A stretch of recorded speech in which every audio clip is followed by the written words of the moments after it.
Good afternoon, Niranjan.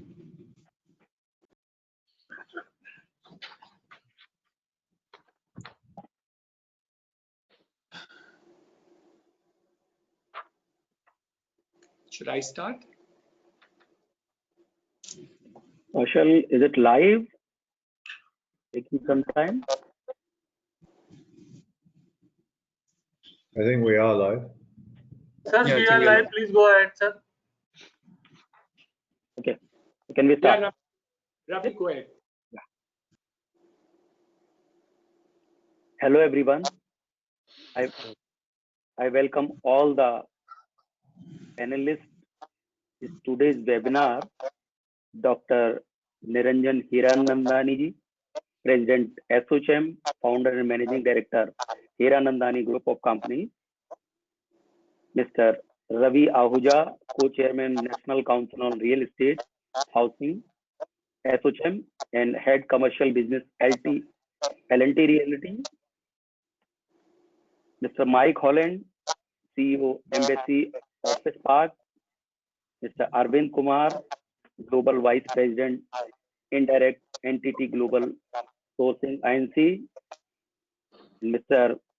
Arun Mohan, Senior Advocate. These are tough times, and I certain that together we can fight this situation and overcome the challenges. For this, we need to identify our challenges categorically and plan.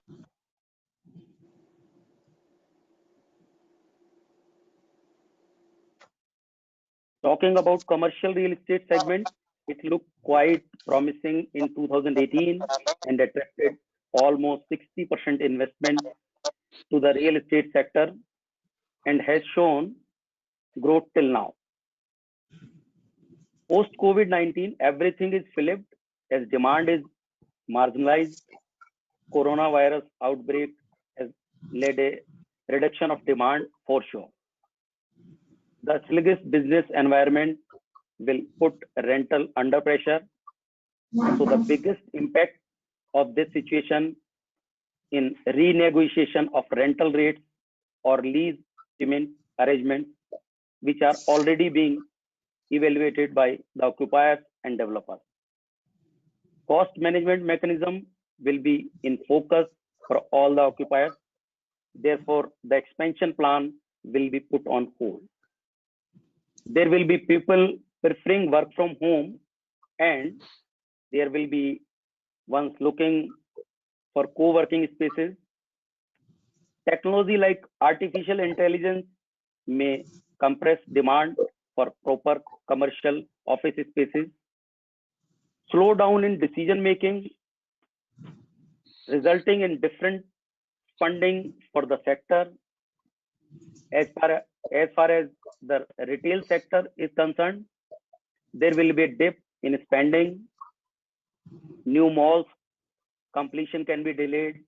Leasing activity will slow down. Retailer will delay or defer getting into new deals. Mall rentals are already under pressure. This will not only affect mall owners, but will also affect developers. Low footfall has impacted developers' debt servicing against the project. Post-COVID-2, the footfall of will limp to normalcy as people will take time to regain confidence in public place in large numbers.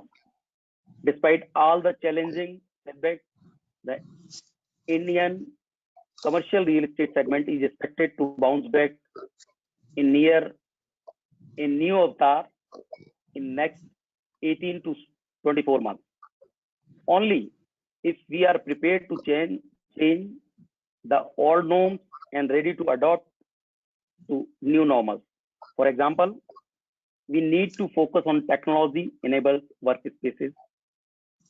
This is going to be the demand for commercial spaces now onward. Social distancing-led challenges to workspaces may lead to higher spaces per employee's requirement. So office infrastructure must be bigger and better. Open greens treated fresh air systems, eco-friendly materials will be added advantage to the workspaces being offered by the developer. Demand for purpose-built customized space may be observed marginal uptake. Localization of business or relocation of business by migrant businessmen from the small town will big rise to demand of office space in tier 2 and tier 3 city in long term. In retail sector, fundamental shift in mall operation by the owners is needed. An increased focus on our air quality, sanitation, hygiene, and awareness is what will bring people back to the mall. Developer need to be smart and move to innovative business models to survive in the market. Commercial real estate segment would require speedy, corrective, and preventive actions, empathy for the people across the public and private sector for the long-term success. This implies that in short term, yes, the Indian commercial leasing and co-working activities will be hit adversely. However, in longer term, commercial real estate will be quicker to bounce back. I am very hopeful, and the measure by the government for taming the virus will help in the process, and India will become favorite destination for manufacturing units after the marginalization of China. It's my view about the commercial real estate. Now over to Mr. Niranjan Hiranandani, our president. Thanks. Very good afternoon to all of you. Thank you very much for being up and partnering with all of us. Thank you to Mr. Pradeep Agarwal, Chairman of ASSOCHAM's Real Estate. Thank you very much, Ravi Ahuja, Co-Chairman of our committee. I must thank our very, very special invitee, a very, very reputed and leadership role played by Mr. Mike Holland in the commercial real estate of India. And let me share with you that he has been innovative in terms of creating the first REIT, effective REIT into India, and has certainly been a precursor to something which we're all desiring to have happen in the commercial real estate space. So congratulations to Mr. Mike Holland again for the kind of leadership that you have played and your company has played in terms of the REIT, which is the rider for the funding and finance. And we'll certainly like to hear from you, sir, as to what is exactly the role that commercial will play in terms of the center of gravity, which is going to take place in view of the situation which we do that. Mr. Arvind Kumar, thank you very much for being over here. I think we will look forward to your ideas of what is happening in the space that you work on. And of course, Dr. Arun Mohan, for giving us a picture on the legal issues relating to the situation for commercial real estate. Of course, the challenges are there.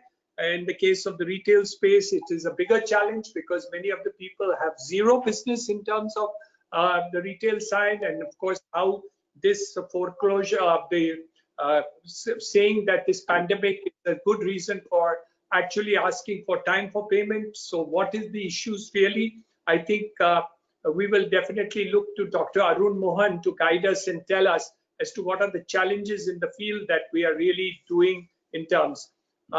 I must say, Mr. Ravi Ahuja with L&T taking the leadership role in real estate now, it would be nice to hear from him as to what is happening. And Pradeep ji, you have really covered the aspects of it in terms of the holistic positions. Couple of things that I need to add, and I think the first and foremost is what the Prime Minister said, Jaan pehle aur uske baad jahan, which means it means that life is most important and we care for the lives of the Indians, and we will certainly follow it by Jahan, which is livelihood.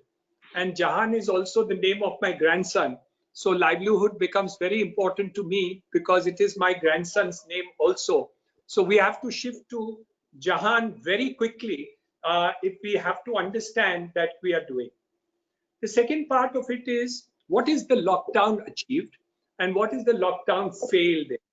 The lockdown has achieved a wonderful thing, which is actually prevent the spread of coronavirus, COVID-19. And I think India has been extremely successful in terms of the lockdown. Where has it failed?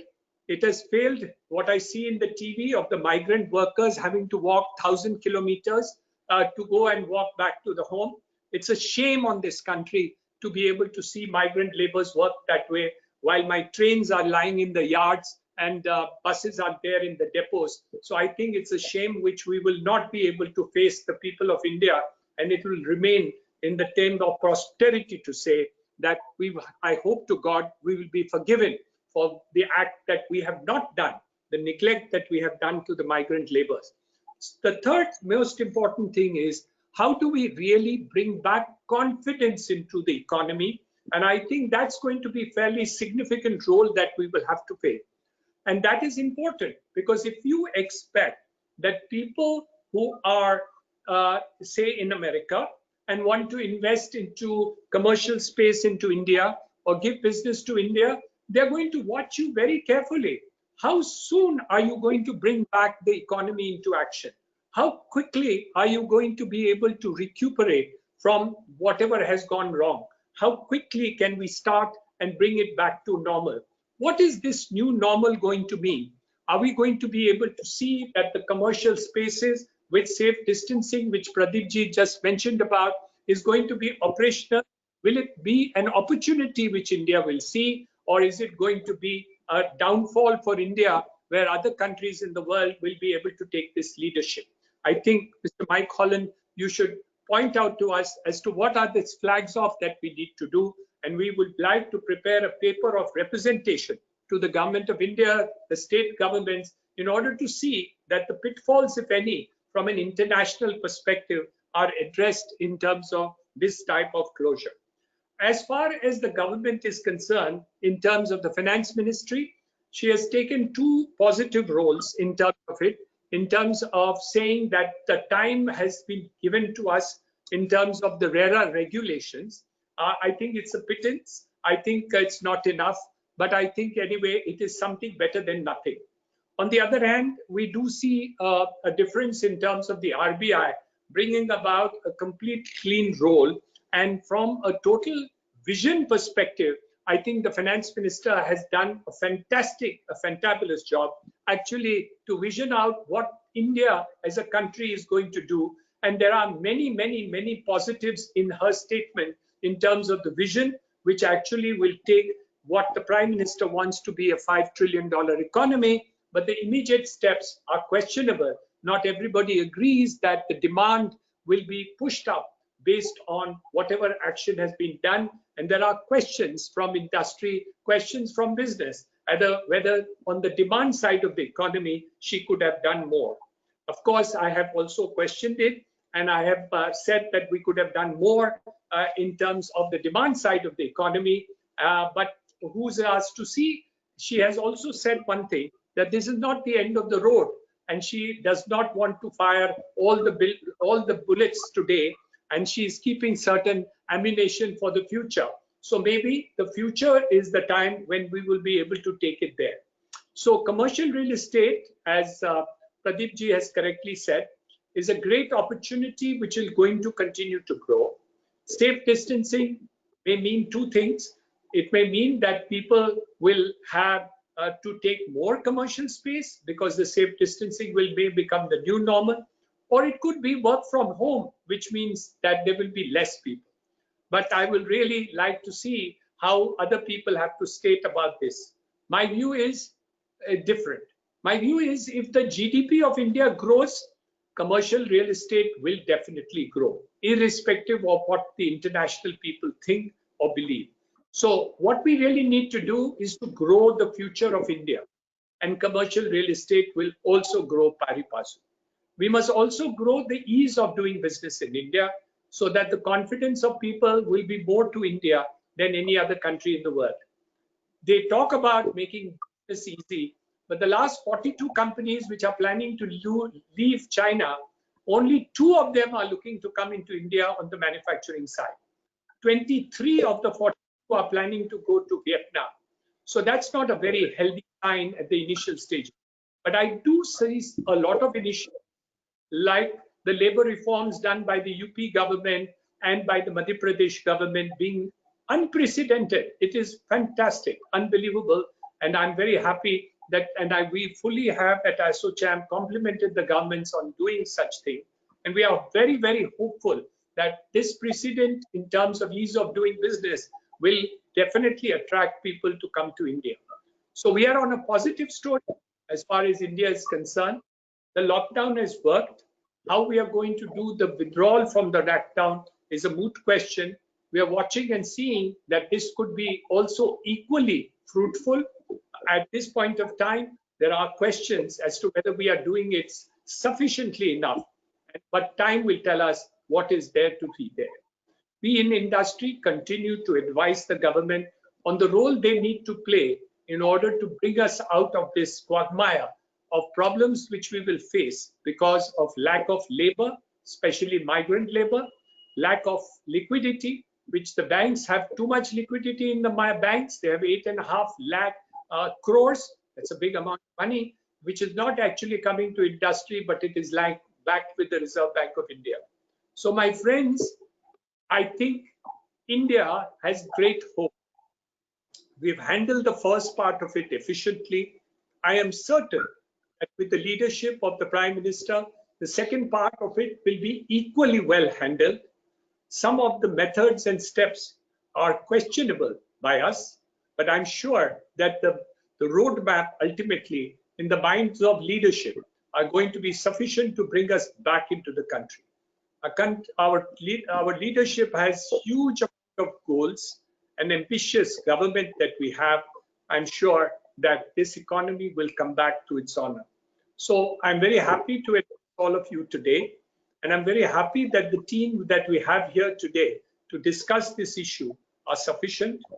Your statements will be recorded. Your statements will be used for the purposes of representations to the government. I'm going to be meeting on a webinar with the Commerce Ministry within another half an hour. In fact, on 2 platforms. We do meet the Urban Ministry. We do meet the Finance Ministry. We have been representing to the Prime Minister's office, to the Reserve Bank Governor, and so on and so forth. So we hope to take the views that you have put on the table today to the government that be. Thank you very much for this opportunity. Thank you and joining us. Please come back to us again. And I promise you that we will try to do our level best to represent your views to the government so that we make things better for India. And your ambition and my ambition is the same. How can we make that change happen to India, which will take it to the next stage and happiness? Thank you. Please keep safe. Don't do foolishness. Wear your masks. Keep safe distances, except with your own immediate family. Take care of the elders. Extremely important, because they are the ones who may not be as safe as you are. So thank you very much for coming over here. And I enjoy this platform because I have such wonderful company on this panel today. Thank you. Thank you. And as a moderator, as a dual role I play, Niranjan Bhai, thank you for the insightful and broad analysis on the commercial real estate and your engagement with governments. Niranjan Bhai, you've just set the tone. Thank you. Ladies and gentlemen, before we get into the next phase of our discussion, please put in your questions, and we are here to take a question answer session at the end of the session. Niranjan Bhai, you just set the tone and you've given us a great background. It is not the first time that the commercial real estate in India is witnessing challenges. We've seen challenges before.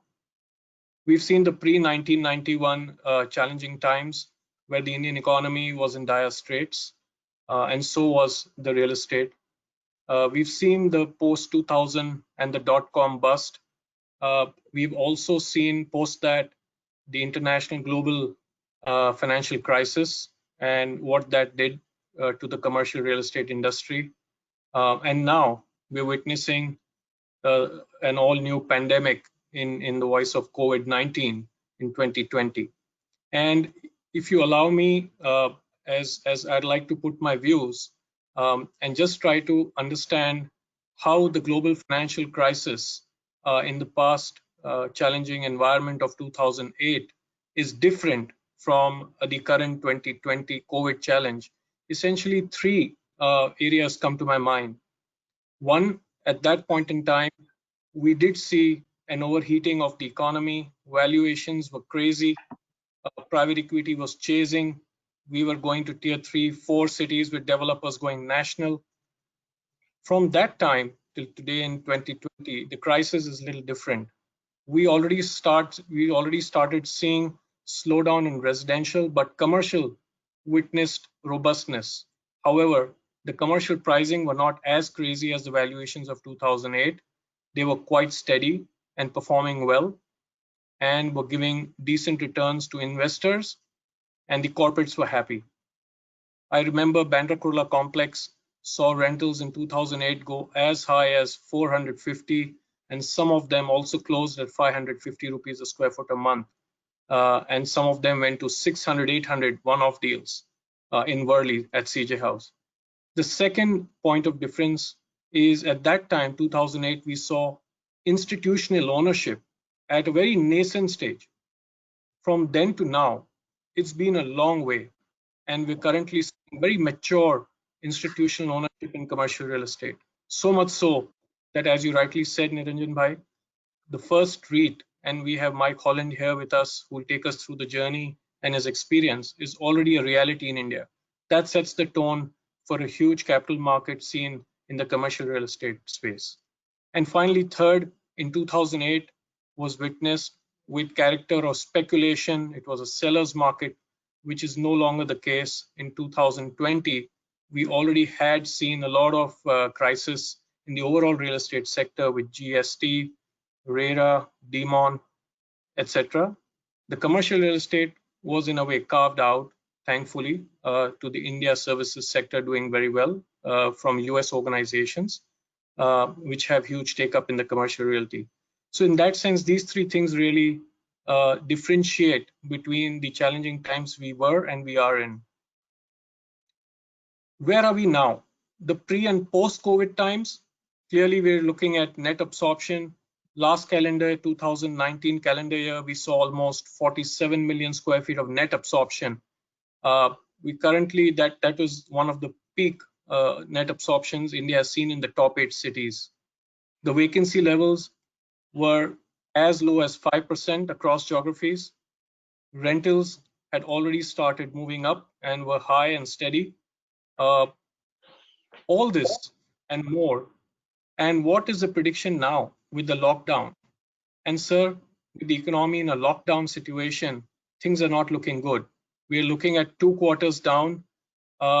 This calendar year, from a high of 47 million, the estimates could go anywhere, but we're estimating at 28 to 32 million square feet net absorption for this calendar year. Vacancies may go up depending on the increase in the supply, should tenants and companies start surrendering space, and so on and so forth. Transactions are already getting delayed and deferred. Fortunately, many of them are not getting cancelled yet. There are few which have. There's limited A-grade supply until 2022 in these top 8 cities. The US corporations who have now gone on hold have already seen 45% take up year on year of commercial real estate. 70% of our office take up is by ITES companies. Thankfully, India has been competitive from a US dollar terms, where we've pegged ourselves with the $1 rent in those times prior to 2008, 2006, when dollar was 40, 45 rupees, to now when the dollar is 70, 75 rupees. And therefore the rents have hovered around the $1, keeping us competitive. So for the last about 10 years plus, India has fortunately been competitive for the US economy. The new normal, we keep talking about it. I heard it from Pradeep ji and from Niranjan Bhai. What are these 3, 4, 5 areas I wanted to just share my views that the new normal may impact? It's the work from home, and a recent survey which was done, which showed almost 72% of the companies saying that they feel more than 50% of the staff will eventually work from home even after 6 months. Now, that's a big statement to make. What are the impacts which will be seen by this? There will be a huge behavioral change. Will this cost be absorbed towards the employees, towards the electricity bills, broadband bills, the investment in office infrastructure at home? Is it enough for corporates to allow that? The security threats that are looming by clients who do not want security compromises, etc. Work from home may just become work close to home. There is a discussion going that why go travel 2 hours in metro cities all the way to home and back when you can have a smaller office closer to home? And this is what will drive some of the decisions. Will there be a substantial real estate cost saving for corporates? Is a question we all need to ask ourselves. The second area, in my view, which will impact is the company's laser sharp focus. Everybody is looking at reducing cost and liquidity. These are issues which corporates are facing. We heard Pradeepji talk about rental negotiations, and that will certainly become the day of the need of the day, with so many expiries which are upcoming in terms of the tenures of corporates. The recent research suggests that almost 20 to 25% of the companies are going to face expiries between 12 to 24 months from today. It is not easy to achieve a reduction in cost when it comes to commercial real estate. The replacement value of fit outs, the institutional landlords who are now more resilient to corrections and can hold prices. And finally, it will all depend upon supply going up, with vacancy rates going up, should there be surrender of space, which will impact this. In my view, the third area is technology, and we've spoken enough. But one thing which I want to bring to everyone's notice is what COVID-19 has done is really accelerated the change and adoption towards digitization. Companies are looking, real estate organizations, real estate developers are looking at virtual meetings, CRM, and sales functions to adopt digitization. Even in the construction field, we're looking at mechanization, precast, prefab structures to save time and the delays, which the construction workers are already creating a lot of fear and concern in the minds of the developers. And from end users, we're looking at big design changes. There could be touchless access and touchless technologies going forward, and sensor technologies impacting elevators, lighting, and what have you. The fourth big area of impact, in my view, is the health, safety, and hygiene. That's what COVID has taught us. It has taught us that if we do not make immediate habitual and behavioral changes, it may be fatal for us, especially during these times, till such times the vaccines is going to be invented. Some of the areas that will be of importance is remote management of company assets, the robotic temperature scanners and automated scanners, the ventilation changes that may be required, and the live, work, play environment with nutrition and immunity getting their deserved place in these times of COVID, which will all lead to positive energy at the workplace. Finally, the government, a role of that of a stakeholder. It's about time that the government realizes that it needs to partner with real estate stakeholders. The government should understand that the industry holds huge potential to create jobs, and that's what interests the economy. That's what will work for livelihood of the economy. We have an area of slum redevelopment, which the government, if it starts taking ownership and plays role of partnership in a city like Mumbai, it's playing havoc with COVID numbers spiraling up. can easily be tackled if this slum redevelopment authority for last 2 decades would have done a good job at eradicating and replacing the slums, and the slum stayers would have got their houses. So all these areas need to be looked at, and favorable policies need to be devised. Finally, as the lockdown opens up, we are entering uncharted territories. There would be winners and losers. Who would be the winners? In my view, the winners would be the early adopters of the new normal, who would have laser sharp focus on liquidity. They would conserve cash. Cash is king. We understand that. And it's a once in a lifetime opportunity for corporates and their staff to develop these new habits and to learn how to sustain in the long term. Let us not waste the crisis as an opportunity that it brings to us. It brings to us a great moment to reinvent our business and ourselves. We must also remember that once the lockdown opens, we must not go only with a plan A. We should also have a backup plan B to go to the market. It may be dangerous to just have one plan. And finally, I think we must all look at adding value as stakeholders in the commercial real estate field. And it all starts with our clients. We learn and we deliver to them. And from there on, the entire value chain of commercial real estate. Those are my submission and views, gentlemen. I would now like to invite Mike Holland to take us through some of his insights.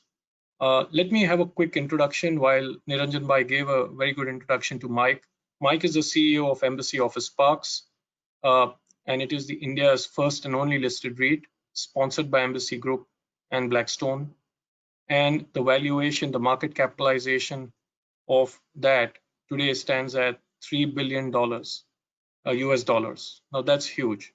And Mike will help us understand his journey to that and some of the insights during COVID and post-COVID times as to how we can utilize this tool called REIT besides his own general experience that he can share with us. Over to you, Mike. Great, thank you. I assume I'm off mute. Thank you, Ravi. Thank you in particular to Dr. Hiranandani. It's a pleasure to be on the same forum as you. I'm looking forward to hearing from Arvind Kumar from NTT, because I often say that the most important people in an office REIT business are our occupiers along with our investors. And every quarter, and we've just been through our quarterly earnings cycle, I dedicate a few days just to phoning up and spending a significant amount of time talking to business leaders and corporate real executives who represent the 160 plus corporate occupiers in our portfolio, to get a flavor from them as to what the latest feeling is about where their businesses are going, because ultimately it's their businesses that pay the rent that allows us to pay the dividend distributions to our investors. So Arvind, I'm looking forward to hearing from you. I'm just going to put out a set of different observations and points so that we can then move on to some Q&A and some discussions. But with respect to Mr. Agrawal, you know, I want to focus on some of the really big positives that are here in India. And yes, we have a road bump. We hope from a commercial real estate side that this will be a couple of quarters where the industry will pause and then we'll move back to something that's more normal, because there's plenty of positives, particularly in the commercial real estate office space here in India. Ravi mentioned that we've come off of a record year in terms of net absorption, close to 50 million square feet. In many of the markets, we were in Q1 and we still are today at record low vacancy. So that's something that's very, very different to the GFC environment, where we had a wave of new supply coming on. And once that train had left the station, it takes a few years for that supply to come through. There's a lag. And so that acts as a drag on a market when there's so much supply coming on stream. That's not the case today. In fact, I saw JLL reported in Q1 that supply year on year is down 40%, 40. And I think the comments Dr. Hiranandani made about labor is and liquidity is certainly going to have an impact on supply that's coming on through. Now, for those of us who are in the industry, that is a positive in that it helps to support rentals in the market. But you know, the number one thing that we have to be really positive and optimistic about from commercial real estate in India is that we are and we continue to be at the center of the one sector which is technology, which has demonstrated that it is prospering and growing through this pandemic period. I just dug out some stats around the NASCOM type industries. So in FY 2020, that technology sector, which is the foundation of most of the commercial office businesses in India, grew 7.7% last year. It's a $191 billion sector with close to $150 billion of exports. It employs nearly 4.5 million people around the country. And, you know, a real positive about it, in my view, is that it creates great opportunity for young people who have had the opportunity to get a good education to come into a sector that's not a sunset sector. It's definitely at the forefront. So that continues to be really, really positive. Many of our tenants, half of our tenants actually are in that technology sector, and they continue to prosper. There were some companies that have said to me, you know, providing software as a service, they'll sign up for 1 or 3 year contracts, and those contracts really are unaffected by these current disruptions. I spoke to a top tier Indian technology major who's focused on engineering for electric vehicles. They said this is a 3-year project. Yes, 2 months have been a bumpy road as we've had to put people off and work from home. But fundamentally, our business is sound. Our people are coming back to the office and so on. So I don't mean to make light of the challenges that are out there. There's certainly many challenges, and I really also appreciate the comments about, you know, shifting to Jahan, and I didn't know that meant livelihood. But thank you again, Dr. Hiranandani. I think it's really important that in a controlled way we do get back to work and get back to business. And when Dr. Hiranandani was asking about specific measures that might be taken, the other day somebody suggested to me about a number of the 5-star hotels. They're trying to sustain their businesses, and that means jobs. They might be targeted at, you know, the top socioeconomic sector, but the people who are working in 5-star hotels come from all levels of society, and people coming out and doing food deliveries from 5-star hotels. And the comment was made, well, it's just too expensive. We get taxed at those 5-star rates. Now, I think that some sort of interim short-term tax holiday that allows these types of industries to come up with new ways of working, that allows their product to be more affordable in these difficult times. And it's not just five-star hotels, but these delivery mechanisms for F&B. I think that might be a practical change that we would make. The other positive that I would say is, and I'm echoing the words from Mr. Irfan Razak, who is the chairman of Prestige Group, that I remember when we had the demonetization change that was made, I remember hearing him speak and say, you know, look, we in India are very resilient. We've had these road bumps before, and he said, and I thought about it and it rang a bell. He said, you know, in 6 months' time, we'll be through this because we're a young, growing country with energy and resilience. The government is trying to do the right thing in reducing bureaucracy, in putting in place better systems. The comment about ease of doing business, I totally would echo that. Continuing streamlining process and administration. So before I get on to the core real estate, I would say a key area is to support the technology industry, because that is the industry of the future. That is the industry that's employing these millions of young people in world-class jobs, providing services that are frankly much more sophisticated than they were a decade ago. I think the investors that I speak to from around the world clearly understand today that this is not a BPO call center story.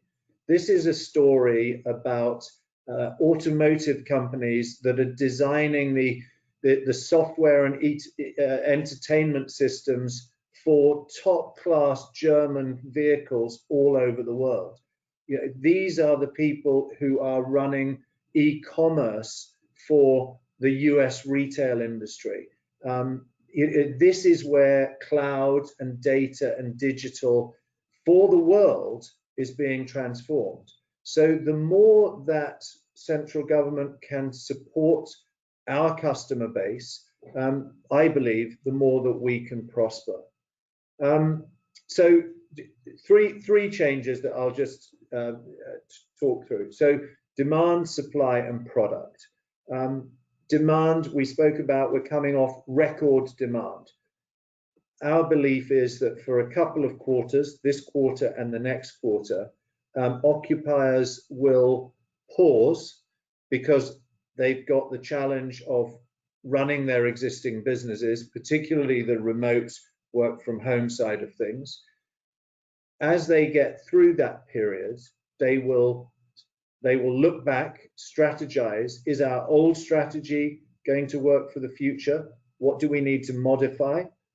And therefore, what's our strategy going ahead? So for a couple of quarters, I don't think, and this is based on conversations with those occupiers, I don't think we're going to see much in the way of transactions and volumes. But that's not to say that the industry is moribund or going backwards. Actually, as I say, it's the one sector worldwide that is proving its mettle. The supply side, as I mentioned, going really off a cliff, that will support rentals as we go forward. The discussion about hub and spoke, will people work closer to home? Not sure. I think we're all going to work through that one. What is going to be required by the end of this year as corporate occupiers figure out the strategy for the road ahead? What is going to be required is more flexibility from some elements of the landlord community.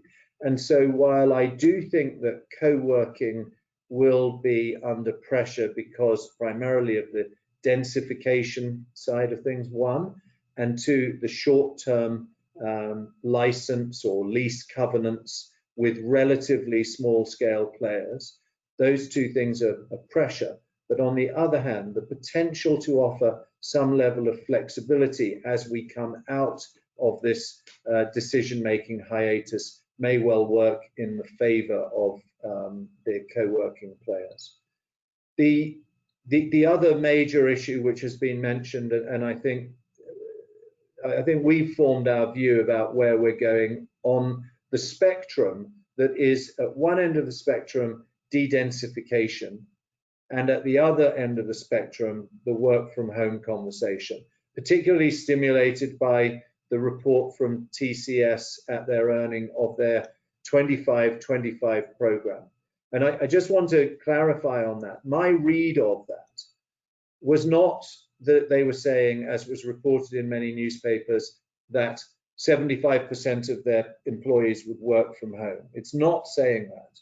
They explicitly said the 25-25 program was an objective that in 5 years' time, at any one time, only 25% of their employees would be in the office. Now, what that means is that you take into account, I spoke to an investment bank who has 5,000 people in Bangalore. They told me that they have provision of 80 workstations for every 100 employees that are there in the office. Because at any one time, you would have people on holiday, people out seeing clients, people traveling on business, people off sick, and so on and so forth. So a significant proportion for that bank, 20% of their employee base, is not in the office at any one time anyway. You also have the scenario that the great large Indian IT services companies, and TCS in particular, global leader, those companies, many of their people in any event are sitting in their clients' offices. I'm not sure what that percentage is. I'm hazarding a guess at 15 to 20% of their people are sitting off-site. Actually, in many of my tenants' offices, the global captive centers, the largely international companies, so there will be people from the TCSs and the Wipros and the Infosys sitting in that office. So you can start to see how you can quickly get up to a 50% number are out of the office in any event. The 25-25, I can see that being a stretch target. And then at the other end of the spectrum, I spoke to another bank who was saying, with de-densification, I can only fit 28% of my headcount into my January office space. So how do I deal with that?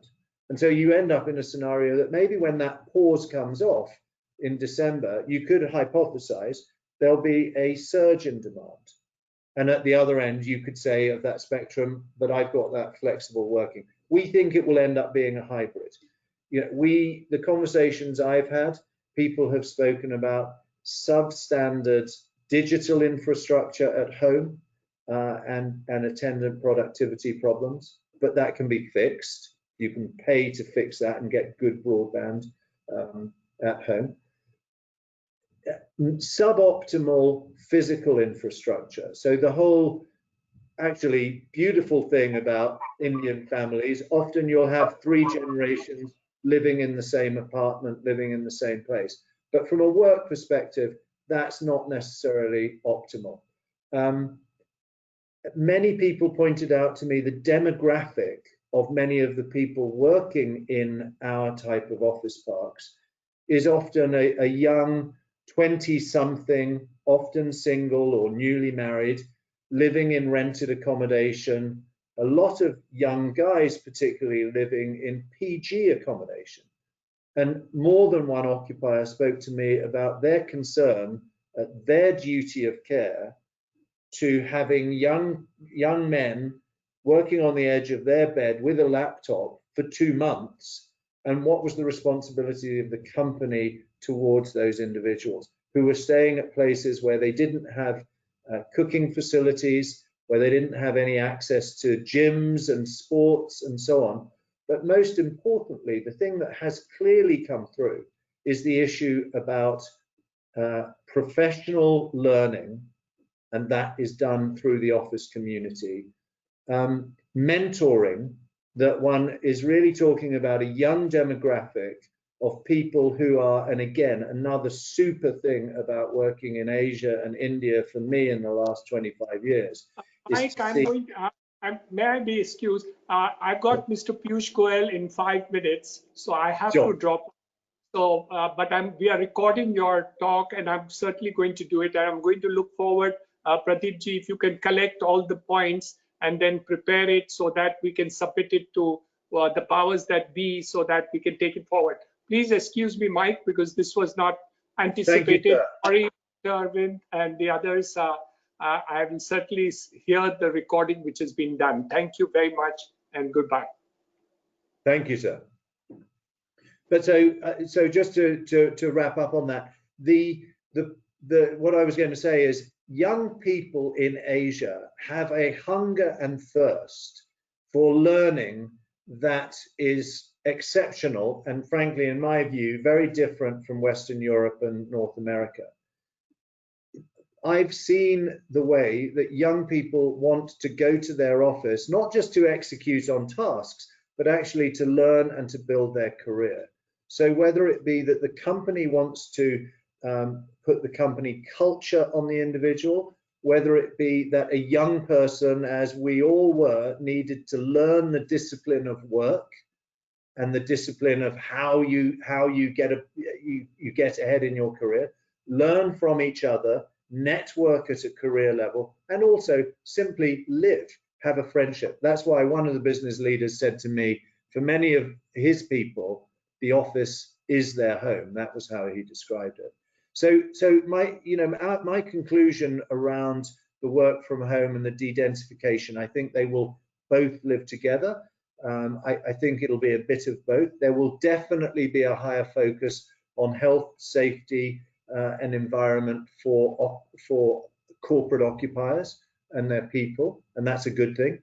And what that will mean is that there'll be a continuing trend, in our view, to higher quality product run in a more professional, globally relevant manner.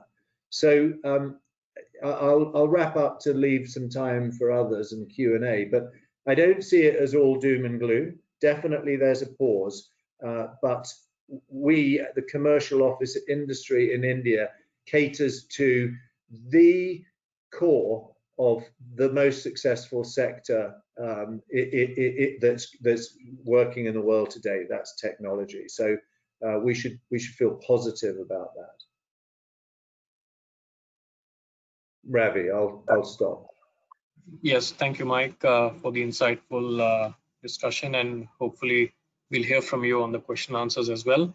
Ladies and gentlemen, let me invite Arvind Kumar, who's now with us.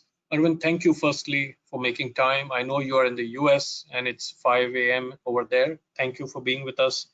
Your experience and your discussion here will immensely benefit us. Arvind is a Global Vice President of Indirects at NTT Global Sourcing, and the headquarters are in Plano, Texas in the US, and he specializes in procurement. He is in charge of various dozens of countries where they run operations. Arvind, over to you, please. Thank you.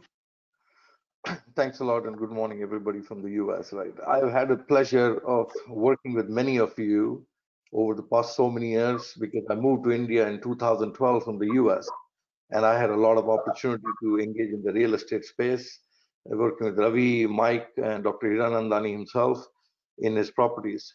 Something very interesting, and I'm glad to be part of this session, because it's India is a great place.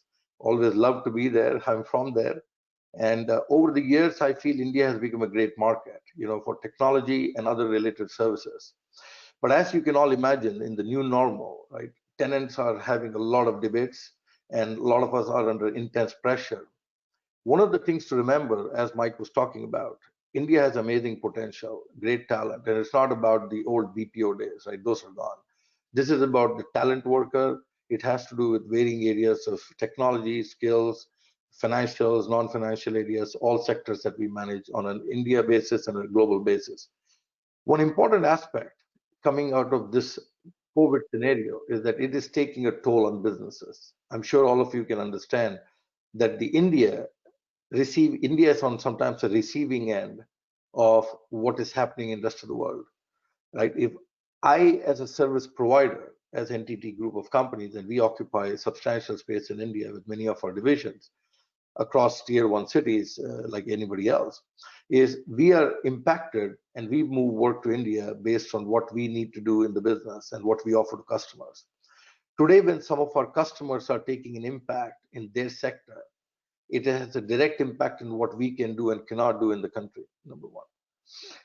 Number two, something important to consider is in the case of India, in the past, so many years that I've been around working there, real estate costs have gone up a lot.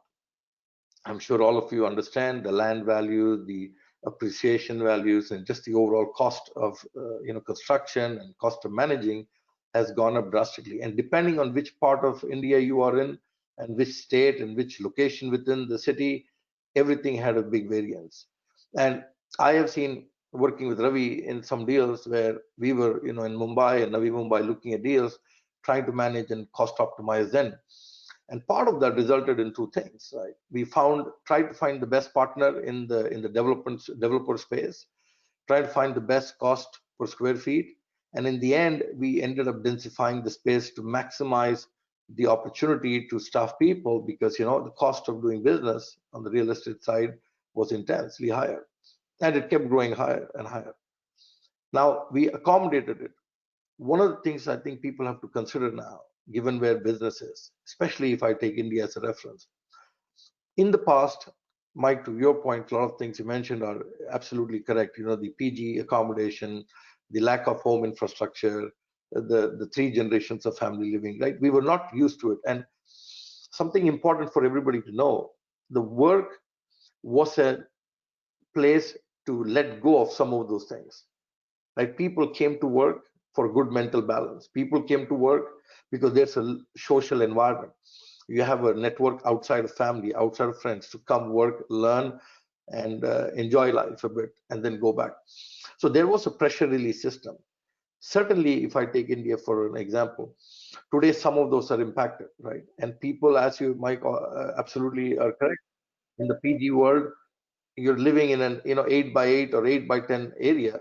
How do you manage, right? It is hard. It's not easy. Infrastructure challenge, space challenge, and now you're restricted to an environment, right? Cannot go out. It has an impact, and not only on productivity sometimes, but also on mental state. But at the same time, I want to share some interesting dynamics happening in our company.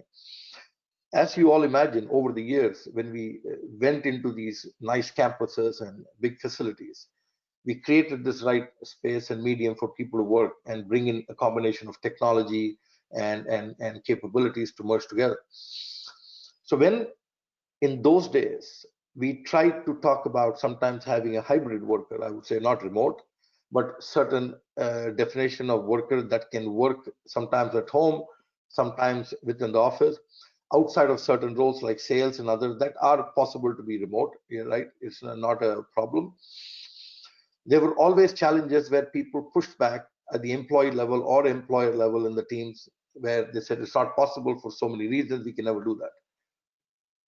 COVID came and changed a lot of those things.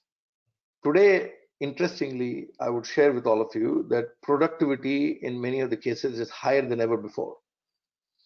People are stepping up, and just because I think the way we are all to do a better job, they're delivering more and more and are accommodating in these challenging times and ways we work, still to maintain a work-life balance and still execute above expectations. That's the amazing part of the country and amazing part of the people on a global basis, especially in India.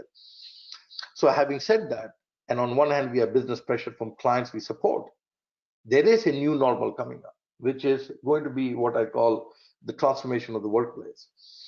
There is no more going to be the company now stuck under the pressure of high cost of real estate, which I think has to come down and has to adjust itself. I'm hoping it will. There will be a new normal where people will have to change and developers will have to accommodate. If you have to have a newer space design and you need increased space, I can't pay it at the same rental cost today that I pay. It's not affordable. I can't do it.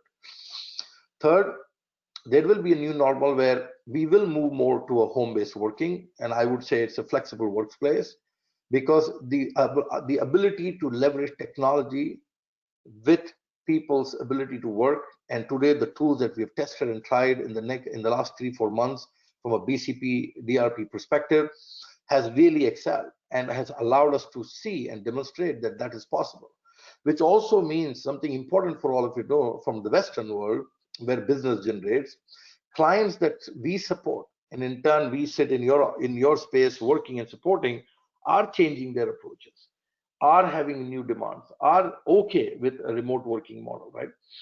So what is important here is for us as a company, as a service provider, to determine and understand what is the right blend of work at an office, work at a home, managing the transformation of the workplace in terms of design, right? Are we going to again densify? Are we going to restructure the space? Or what kind of space are we going to design and develop, which is more like a meeting slash co-working environment where people come and leverage, have your team meetings, have your one-off things, have your key sessions of collaboration, innovation, and then you work at home, to also allowing the people to understand that we need to develop a role responsibility based structure that defines the new working type model, right? Not everybody can work at home. I'm a remote worker for the last 16 years globally, so I understand I can work in this space. I am on the road all the time, but is it the same for my peer and colleague? No. Even in the US, not all my colleagues are happy to work at home. They need that outlet, they need that ability to get away and work in an environment. So I think we will never go to 100% work at home model. It's not possible, whether it's India or it's America, right? But I think it's how we as companies are going to work with our clients and work with our people and understand the best medium that is defining the worker, trying to figure out the right working style, and then managing the cost and efficiency that come with it to make a system that allows job creation, allows delivery of good product output, and maximizes the benefit of how the industry will work. In terms of real estate, I know you're in a tough position because you have stranded costs. You have certain costs you build, certain costs you have to recoup, certain debts to manage. So it's not easy, no doubt. But at the same time, I think we together have to find a medium between the developers and the tenants to make sure we both create an optimum model that supports the new way of working and supports our clients. At the same time, I think there's a big responsibility in terms of health, safety, and maintenance of facilities. In many cases, Mike, as you mentioned, a lot of facilities, people didn't care a lot at the landlord level. I've seen it myself in India. And I'm hoping that this will bring a better awareness and people will start maintaining and creating better product. And after creating a better product, maintaining the product. That's where sometimes India struggles, that we need to see an opportunity to be managed. Net overall, I think in terms of the economy and how we are managing, there is a hit on many aspects of business. If you take the travel sector, it's in a big mess. You take certain other sectors on service side, depending on lockdown, got a hit. But overall, the real estate sector on the commercial side will thrive again over time. But one thing is very clear, and I want to share with all of you, is that we will restructure the way we work, right? That is a given. It's not a thought that is not going to change. But it is about how one of the CEOs I work with in the US, he coined a term called phygital. That is physical and digital coming together. That's very, very important. So I think also one thing it has done, not only has it gone to increase productivity, but also it has allowed us to rethink of how we can hire different people. For example, there were many mothers or women that because of the night shift and because of the challenges today could not work or felt a risk or family constraints could not come to work. They ended up quitting or trying to find a different job. Today, the new world allows us, because of technology, because of the ability to work from home and in a flexi environment, can actually accommodate new workers to come into the system, which is great. Also, it creates an opportunity for me today to not go find a candidate in Delhi and fly him all the way to Bangalore because my head office is in Bangalore. That was a killing on the system because not only are we pushing more pressure onto the system in terms of transport, challenges, congestion. But also, we are relocating people from their homes and families to go take a job because they want to be successful and make a change. Today, it will allow us to hire talent where they are and relook at the way we position them, which also means I strongly believe that we will need to create a different way of real estate in terms of working. We don't need these big, massive IT campuses that are thousands and thousands of people being pushed into. Rather, we need a distributed delivery model which allows people to stay, work, and be closer to that environment. For example, I love I've been evaluating real estate for a long time, and we were always working with co-working companies. I feel now there's a better time than ever before for them to thrive because I would like to look at a hub and spoke model.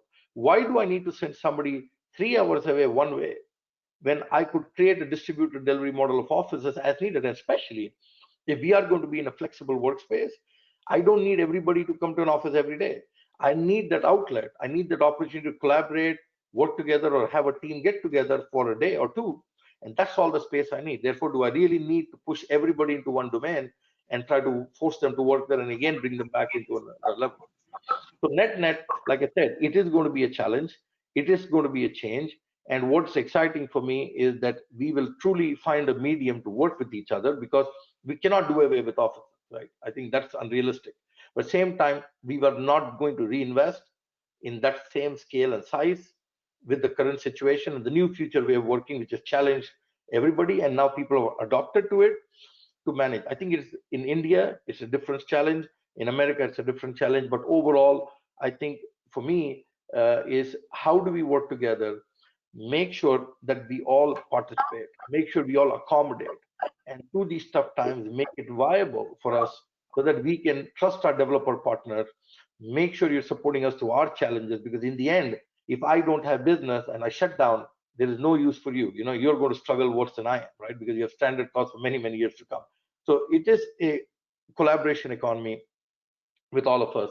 And in the end, what I would like to really share before we go into Q&A is people have to really, understand and evaluate how things work.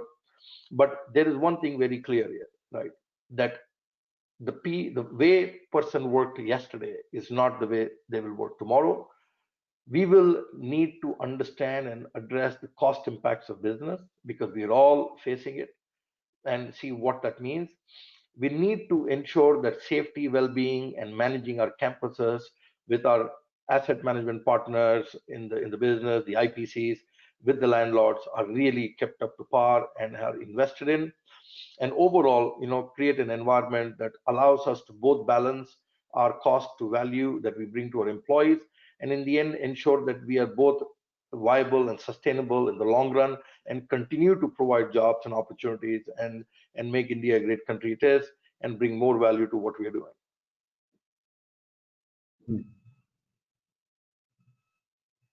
Thank you, Arvind. Great for your insightful talk here. I would now like to invite Dr. Arun Mohan. Dr. Arun Mohan is a senior advocate and will share his views, please. Namaskar, everyone. Namaste. I would not agree with the speakers before me on the various sector-specific problems, issues, proposals, and thoughts they have put forward. They are all very valid.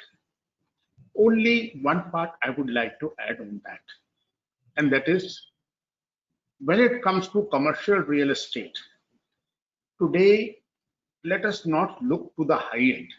Let us also focus on the mid end and the lower mid end, because there is a lot of scope there and it needs attention. Why that sector has not been looked after is the problem I'm going to say a little later is the rent control laws. Apart from that, I have nothing useful to add except my limit. What all my learned colleagues have said, and I think it has been a learning for me further for my work. I come now to my main part. The cost of doing business depends on the quality of laws and justice delivery systems for that sector. If the laws are poor quality, if the justice is delayed, two things happen. A, it operates as a drag. B, it adds to the costs. And there is also a third thing. It then reduces the transactions with only those whom which there is trust and does not spread to all those who are available to transact, because there is neither tailored law nor adequate cover of loss protection in case of problems. And we have seen how investors in real estate, especially in various housing and other kinds, have suffered. And today, that lack of confidence is making it more difficult. The wrongs of some are being, the brunt is borne by the others.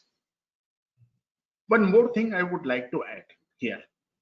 The commercial real estate is not to be looked at only as a high-end office, or as I said earlier, the mid-end or the lower mid, but also let us take warehousing, industrial, and other related activities, which are all part of commercial renting, commercial real estate.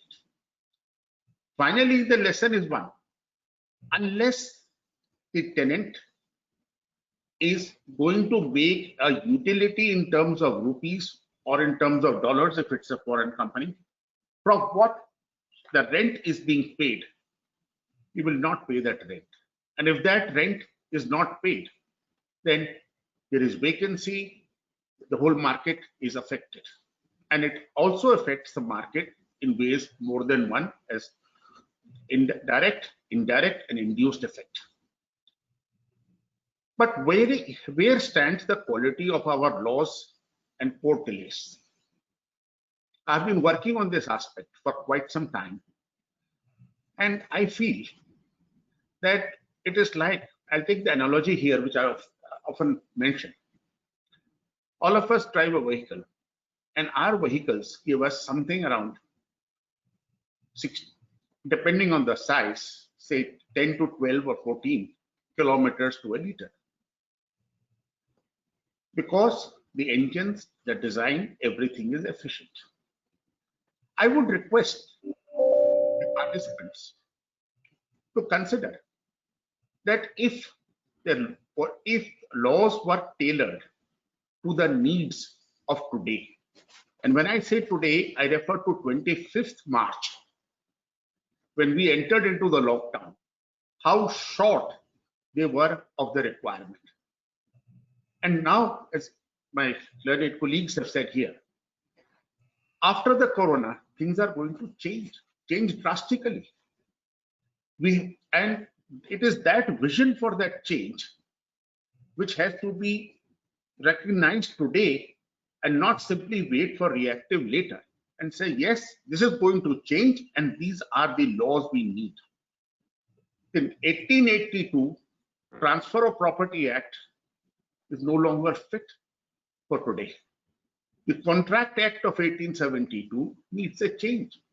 There are so many fields with regard to real estate, renting, or let me put it on a wider plank, more efficient usage, where we can have reduced costs, other savings, and get greater utility to all concerned if the laws were tailored and the justice delivery system, at least for this sector, wasn't slow. Friends, it is my belief that putting in a little effort here first makes the policy. Now, the thoughts expressed on policy are really appreciable, but that policy has to be implemented. And implementation of policy, the next step is proper legislation and rules which are tailored to the need. Let me ask today, in all these big buildings that we see in our countryside today, modern, the maintenance, the managerial issues, by what law they are covered. There is no specific law. It is left to the contract. Again, there is difficulty that the mid-end and the lower mid-end doesn't even get that benefit of that contract, whatever at least the high end, the reputation ensures. So it's not the reputation, it's the law that we have to be dependent on. Friends, if once we all can take all the stakeholders, let us take it, the investor, the owner, the ultimately the renter, the others involved, and say, all right, each one of you, what do you really want in terms of your tailored legal rules? And then we come forward with a balance between the competing demands of all concerned, and then frame those rules. Plus, we also look forward to having a possible separate authority to decide disputes within a few months of their accrual. Because once again here, let me tell you that a lot of people wish to benefit today by the delays that occur in courts. On the other end, there are those who do not enter into a transaction because they fear litigation.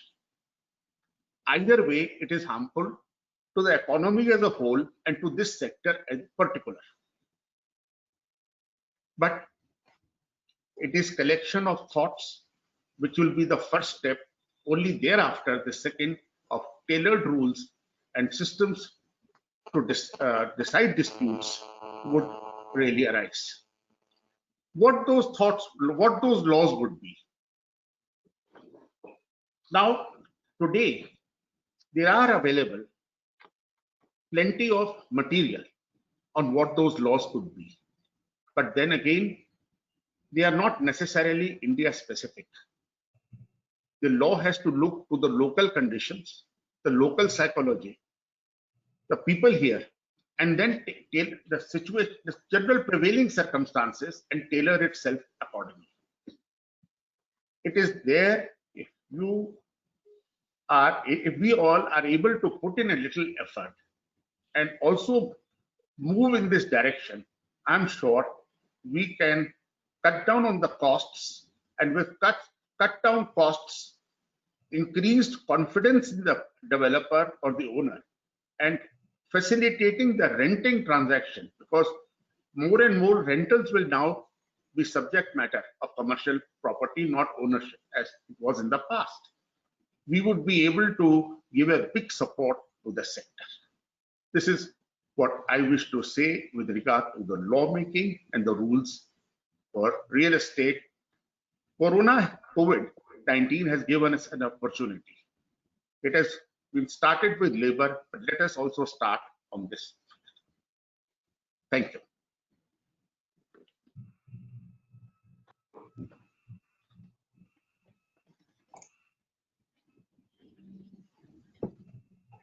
Yes. Thank you, Dr. Mon. Very quickly, we have a couple of questions to take, and then we can conclude. One question we have received is for Mike Holland. Mike, you mentioned about pause, and the gentleman who's made this question would like to know that being India's first street, post that we've not seen some of the other developers in terms of regulatory. Is there a pause there, or is the environment still favorable for new listings, and particularly post-COVID times? How do you see this? Yeah, I think for the right portfolio and the right management team of that portfolio,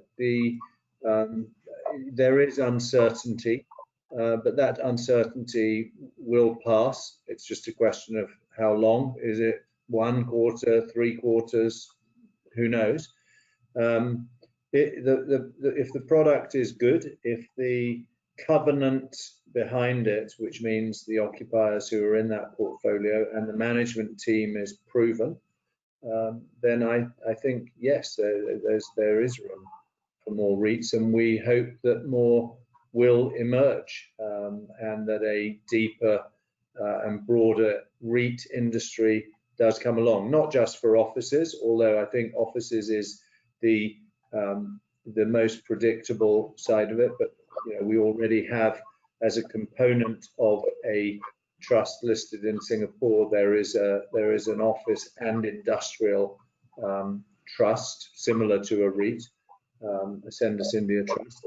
They have industrial. I think in due course, as that segment matures, you might see the potential for a REIT coming out in the industrial space. I mean, the key that you've got to have is a portfolio that is predictable and generating a reliable income stream, and so it doesn't lend itself to anything that is really transactional in terms of like a development, a trader developer type of mechanism.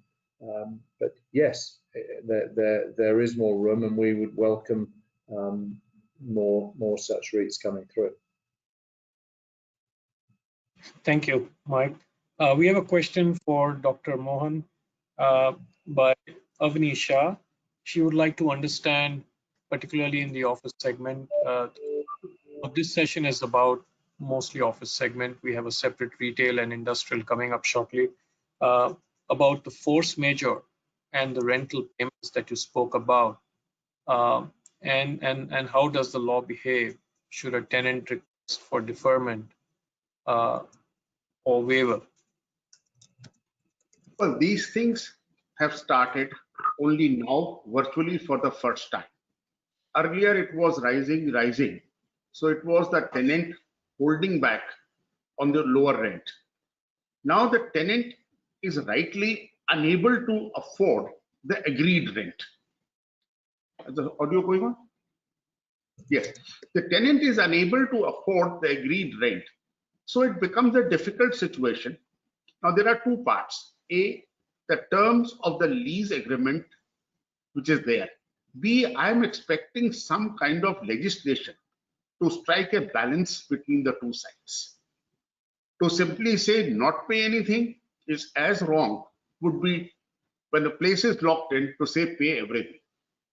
Where that balance is struck, it all depends on either legislation comes in or there is some, but the court decision, as the question might be to me, will to large extent depend on what is the terms of a particular lease.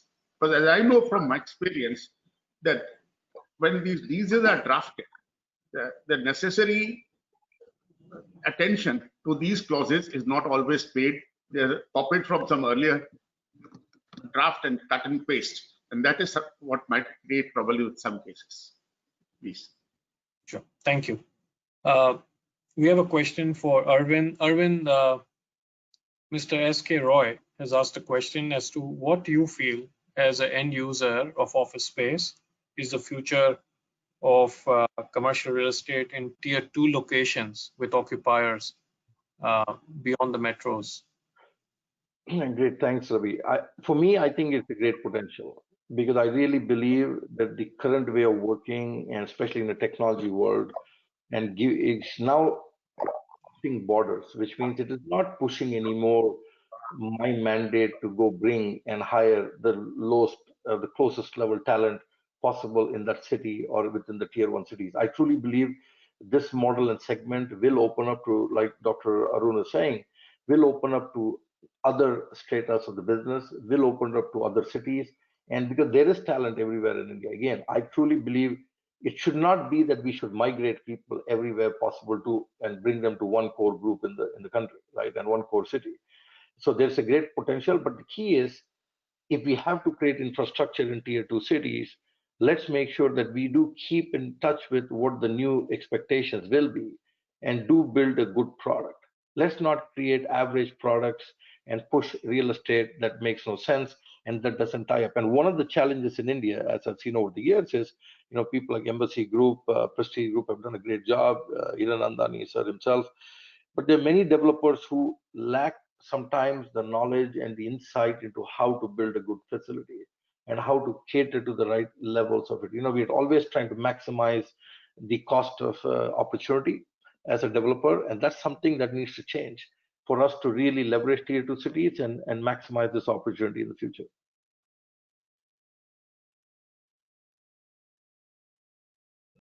Thank you, Arvind. Not taking much time, I would like to now wrap the session with a summary and a conclusion. Very quickly, knowing that we are restricted for time, but I'll take this time just to quickly summarize what we heard from Pradeep ji, who started the session. He spoke about the slowdown. He spoke about the rentals going down, the new normal, and renegotiations may be the need of the day, or may come up as a future event. Niranjan Bhai spoke about Jan and Jahan, the migrant labor situation, and how the government could do much better, and the need for the economy to start. And his efforts are very welcome to liaise with the government and the finance ministry to get solves for the industry. Mike spoke about technology, about young people. He also spoke about the need for amenities, in food, etc., and hospitality, how that plays a role in office real estate. He spoke about nature of work that India does, right, the value chain, not necessarily only BPOs, auto, e-commerce, cloud, data, etc. The need for flexibility for landlords. The example of TCS, Mike, thanks for clarifying. That did become a big news in India, and in some quarters was misinterpreted. Thanks for clarifying that. We spoke about de-densification and its impact, and the balancing impact of work from home. Mike, thanks. Arvind, you spoke about India and the talent it has, and that's the reason why a lot of organizations overseas are looking to offshore, even now and in the future. The costs which are going up, but at the same time, the value of the skill and the talent. You spoke about transportation. You spoke about balance of work and home. The phygital point, of course, it's driven home the point. Distributed workspace and the new ways of doing work. Thank you, everybody. It's been a great session. I'm looking forward to going through the recordings and sharing with you all. Thank you again. Thank you. Thank you all. Thank you. Thanks to all of you. I thank you. Thank you, Arvind. Thank you, Arun, Mohan, and thanks, Ravi Ahuja, especially. Thank you. Thank you all. Thank you. Okay, we will log off. Thank you. Yeah.